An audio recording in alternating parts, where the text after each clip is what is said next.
I love how you just casually brushed over the fact that you became a millionaire shortly after college. I just love the fact that that is possible, that people can do that. And you got into, buying real estate while you were in college. You're 19 years old, building a portfolio and eventually selling that portfolio and rolling into more real estate.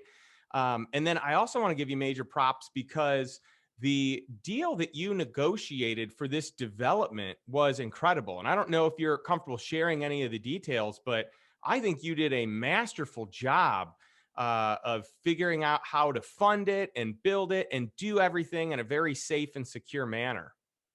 Yeah, I mean, and we pulled our money out of already now, and so what's nice about the kind of result of it is that it cash flows 30 to 40K a month. I actually know a little more, about 40K a month, and we pulled our cash out, and this is a 2-year deal.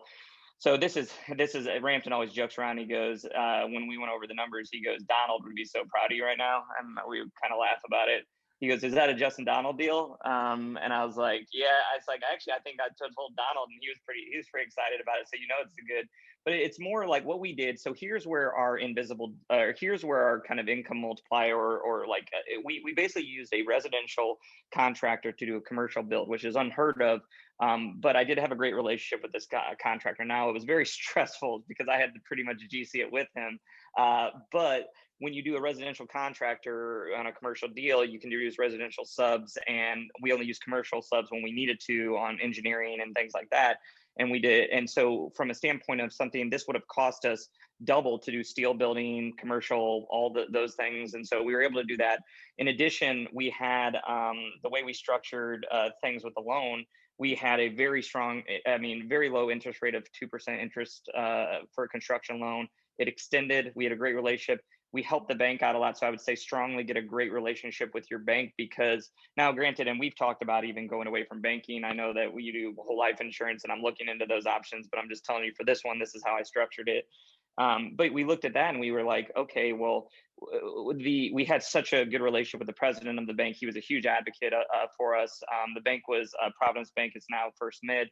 The president was here yesterday, kind of looking at this, and was just so happy that they were a part of it. So, but part of that was not, I just went to a bank. I mean, we had a relationship with him for years. He knew us, he knew our character, knew like how we do business, knew that I would like, also just a reputation of like, if you ask me how much this wall costs, I could tell you, like, I could legitimately be like, the studs were this at this time, this time. So we have a reputation for actually being very organized and structured. And that's another thing as an investor. When you have your shit together, people want to deal with you. When you don't have your shit together, people don't want to deal with it. It's very straightforward. It's not rocket science. So the bank kind of got our backs because they knew, they were like, hey, this, we've known Hall for a while. He's done different, things with him, and he's always kept his word. Like, as funny as this is, this came up in one of the council meetings where I was, one of my past deals, when I was a kid, pretty much 24 or 25, the head of planning and zoning at the time said, we don't want to allow you to do this because it's a slippery slope. And if you do it, you're going to do it next year, and you're just saying the same damn shit, and you're going to keep doing it. And on this house, this house, this house, and this whole subdivision is going to be rezoned the way that these two properties are. And I said, you have my word. I will not do it, and I will also put a clause and make sure that there's a deed restriction. He goes, why would you do that? Because that will prevent you in the future. There's no way you'll do that. I go, well, I'll do it because I'm giving you my word. And so I think that when that came up on this deal, there was something that came up with setting a precedent. The planning and zoning just turned to the council, was like, if Paul's involved, yeah, you can completely trust him. Legitimately, when he was a 25-year-old kid, he kept his word with us, and I remember it to this day. He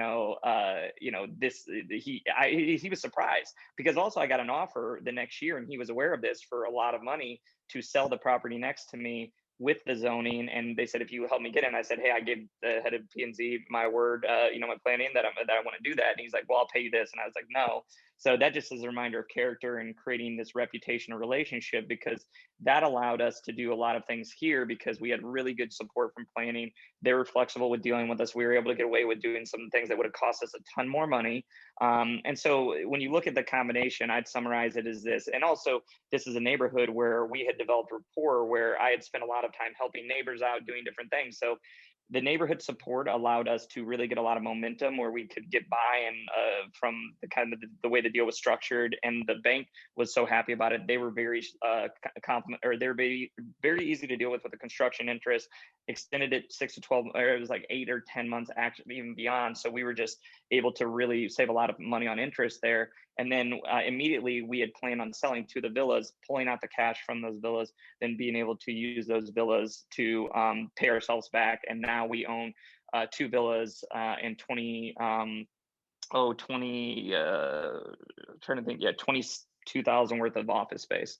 And all of our money's out and it's purely cash flow. And so that's kind of the story. So hopefully I try to be as transparent. You told me to be transparent. That's about as real as you get.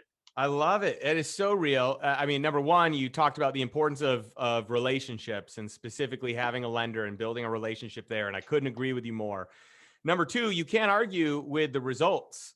And the results are in 2 years, you pulled all your money out of the deal and you have $40,000 a month approximately in cash flow. That's incredible. And you own all this space and you were able to do it with low interest loans. And you were able to just figure out a way to kind of get in and get out of this deal, to de-risk the deal. It was an invisible deal. I mean, there's just so many principles and commandments inside the 10 commandments that were used that your intuition kind of led you to. And I love that. And I also don't want to overshadow the fact that you jumped in as GC when you needed to, general contractor. You rolled up, and I personally have seen this with my own eyes. You are willing to roll up your sleeves, get dirty, do the work you need to do, teach people how they need to do it, but literally jump in and do it yourself so that people understand. Or if something's going on and there's no one there, you'll jump in and you'll run it. And I think that those are very important points of a successful entrepreneur.